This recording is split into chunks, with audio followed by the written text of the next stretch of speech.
Hello, everybody. Chef Marcus Guiliano here, your chef on a mission. Welcome to Chef on a Mission Radio, episode number 88, Sustainably Raised Farm Salmon. Sounds like an oxymoron. Let's find out more. But first, this podcast is brought to you by my restaurant, Aroma Time Bistro, located 90 miles north of New York City, open since 2003. We are green certified. And we know a bit about salmon. I know a bit about salmon, and I'm happy to share all of my knowledge about salmon because farmed salmon is the most toxic food in the world. The most toxic food in the world. There's a great documentary out there about it where they do all this kinds of testing on it. And there's tons and tons of nasty things in farmed salmon, folks. Farmed open pen net salmon. Terrible, terrible, terrible. And it's unfortunate that some companies like to tell us they have sustainably raised farmed salmon, which is an oxymoron. But back to my restaurant. We're 90 miles north of New York City, Aroma Time THYME Bistro in Ellenville, New York. And this is also brought to you by my vacation company, VIP Winery Vacations. Follow us on Instagram, Facebook, VIPWineryVacations.com. That's right. I basically take you to all of my friends' wineries in Italy and Mexico, on upstate New York. These are boutique wine tours that you get a backstage red carpet VIP tour of the wineries. That's because we have fantastic connections with the wineries. All the wineries we go to, I serve at my restaurant. So doing business with some of these for 15 years. So this is why we get such amazing tours. So VIP Winery Vacations and Aroma Time Bistro. Now on to sustainably farmed salmon. It drives me crazy when I see especially like when you walk into these big grocery stores, you walk into ShopRite, you walk into Whole Foods, you walk into these big stores, and they have farmed salmon that says it's sustainably raised. If you ever heard any of my content on salmon, there's no right way to do the wrong thing. Farmed salmon, open pen net farm salmon is one of the most destructive things you can be doing to the environment.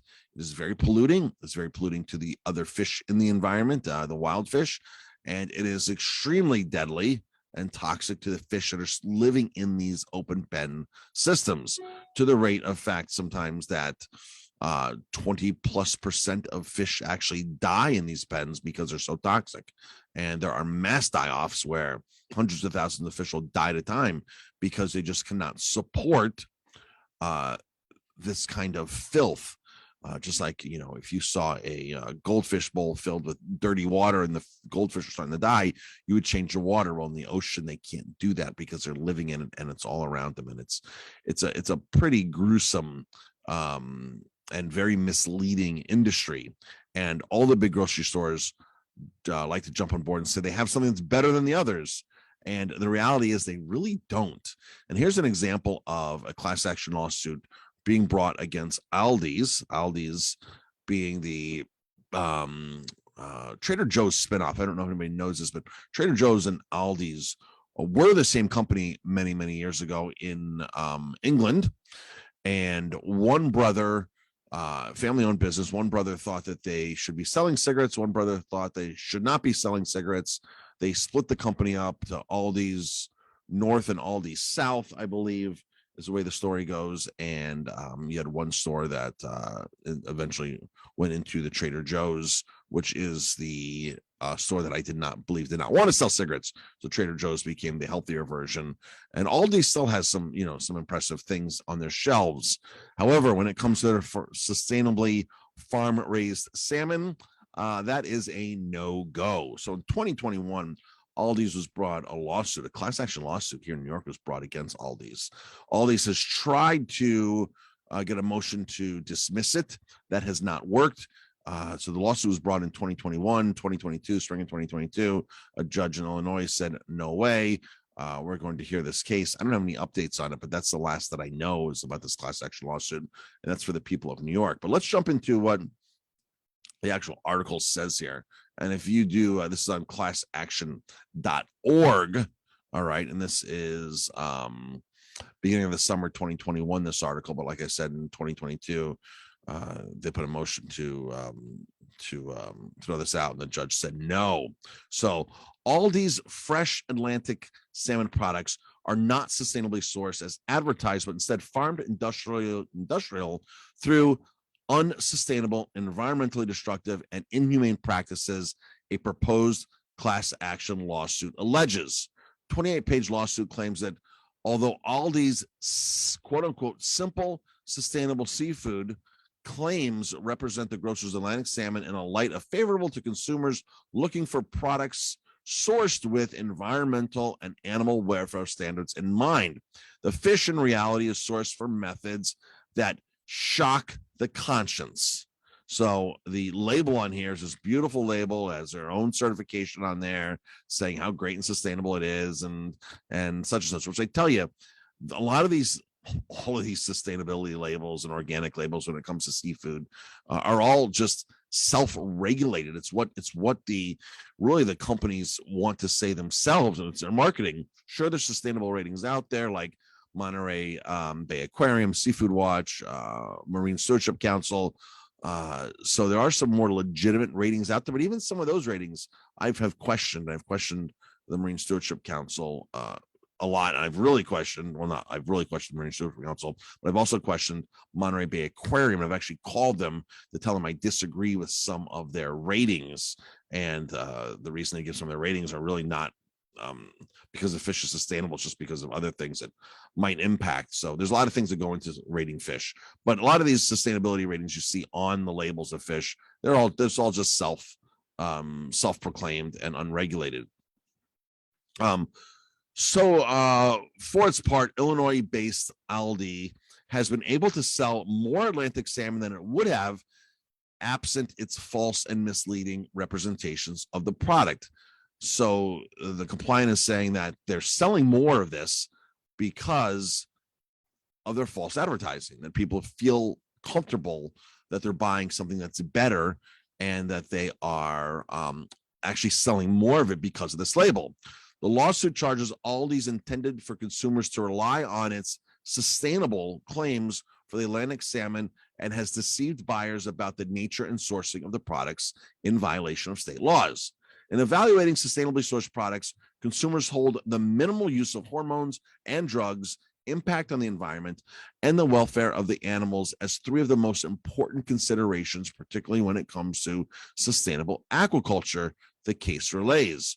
According to the lawsuit, Aldi's sustainable Atlantic salmon is wholly and misleadingly represented by the defendant. So, of course, the things that people are looking for when they see sustainability, they're looking for less hormones and drugs, right? Less impact on the environment and better quality of the life of the animals that are being raised. Those are the three things that come to mind when you think about the word sustainable. For one, the Atlantic salmon products are sourced, at least in part, from Chile.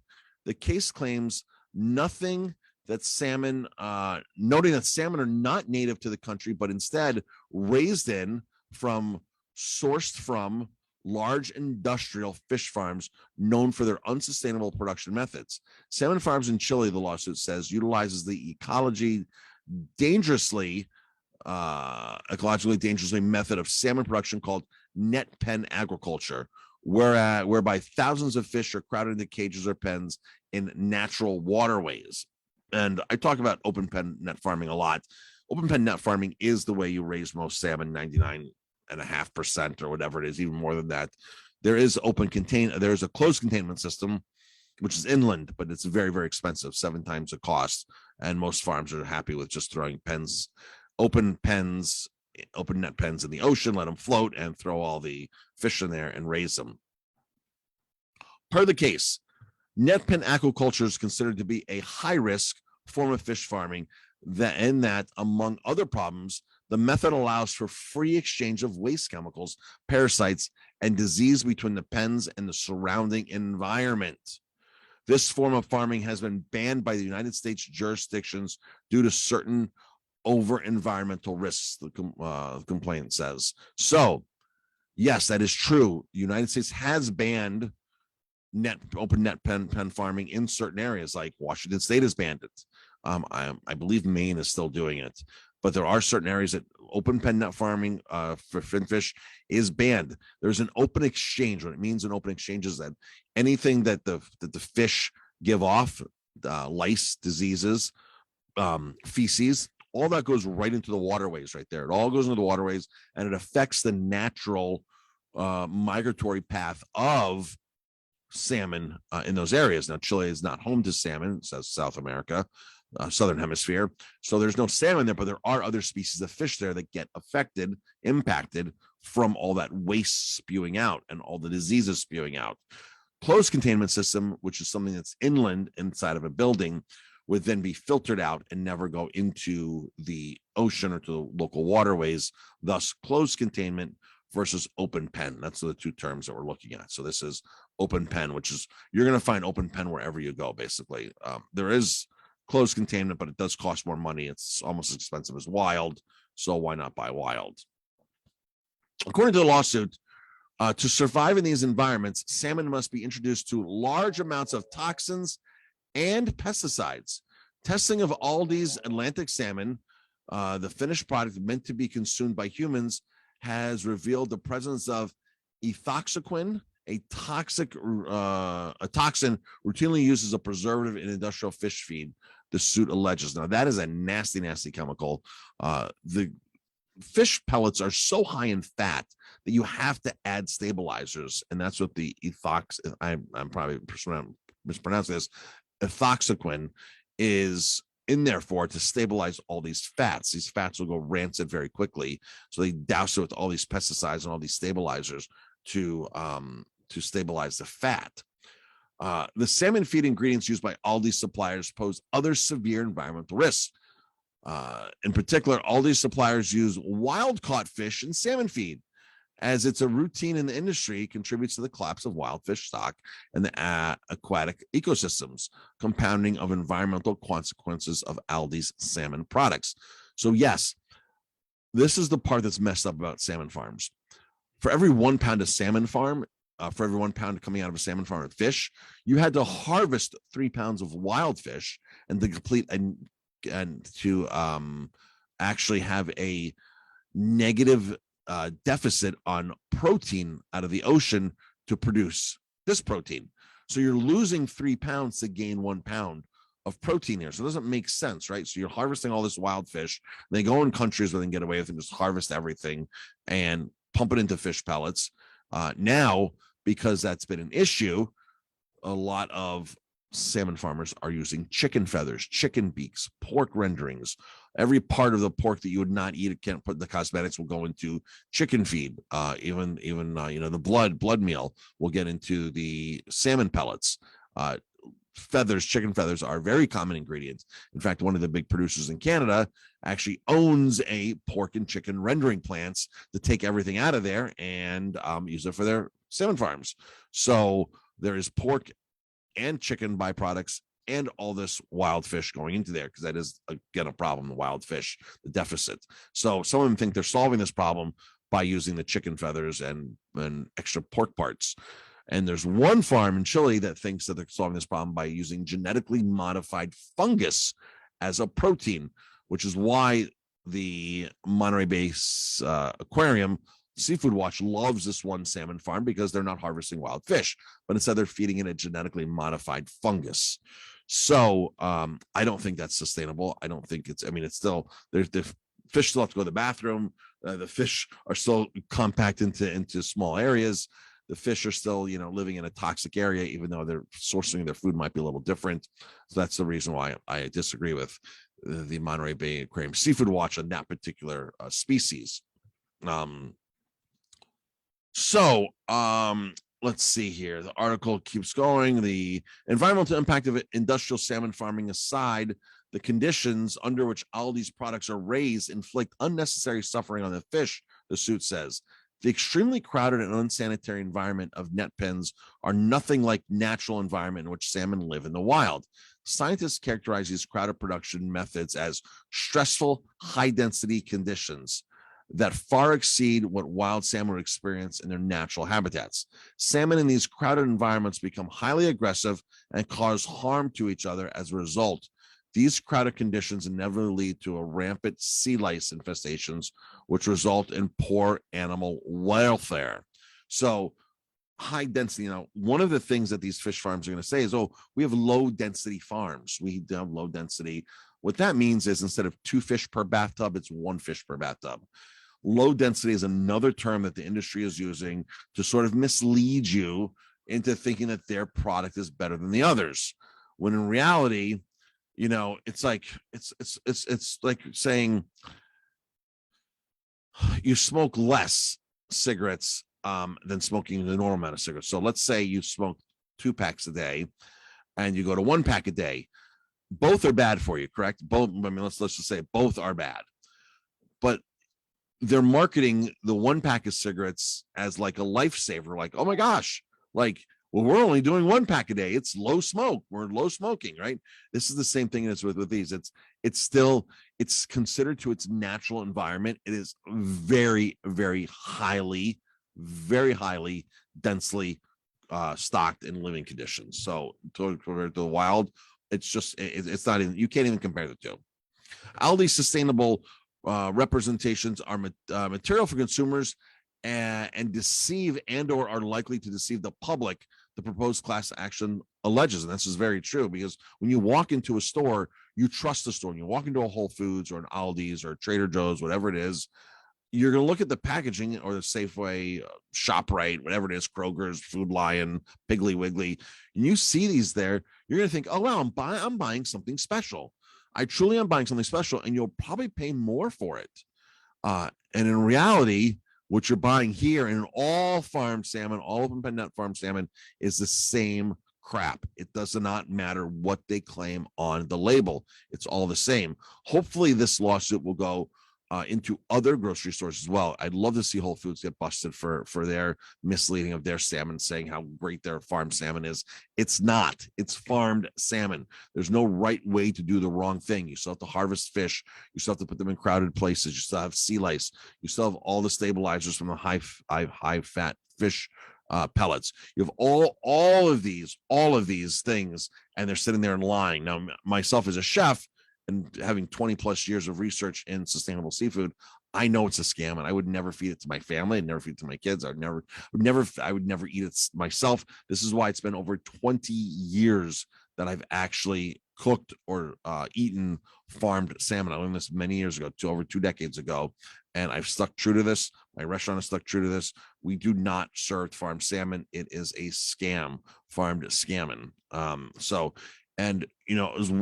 All these places that claim all of this stuff, you want to find out the real deal, you go follow some of those activists that actually live in the communities where farm salmon are, and they will expose the nightmare of the extreme odor, the oily shores, the salmon die off, what they're doing in these communities. They will tell you the true picture of what's happening at the salmon farms, not some sustainably paid for logo that they put on their fish and the pictures they put on their website of how great everything is. That's far from the case. So now, where do you get wild salmon, you may be asking? Well, wild salmon, of course, you have to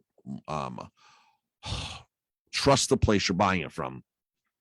The best place to buy frozen salmon is going to be frozen in a store like a natural food store, like a Whole Foods type store. And Aldi's might even have a frozen. I know Trader Joe's has a frozen salmon.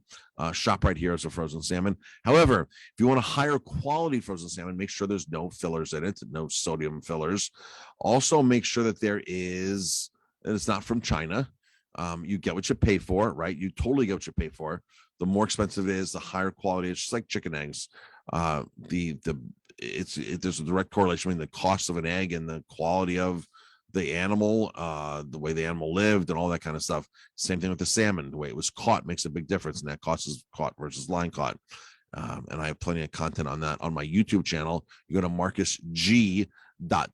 marcusg.tv will take you directly to my YouTube channel, and I have lots of information there on salmon. You can find all that information out.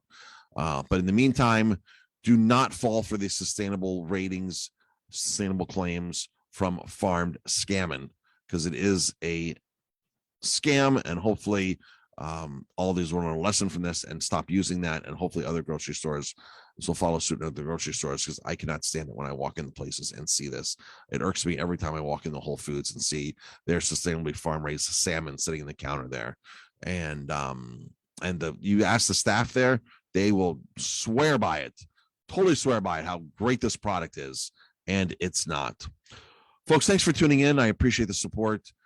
You can head over to aromatime, THYME, bistro.com, check out our restaurant, and then click the link for our travel vacations if you want to travel with us to Italy, upstate New York, and Valle de Guadalupe, which is the Napa Valley of Mexico. Thank you, everybody, for tuning in. See you next time.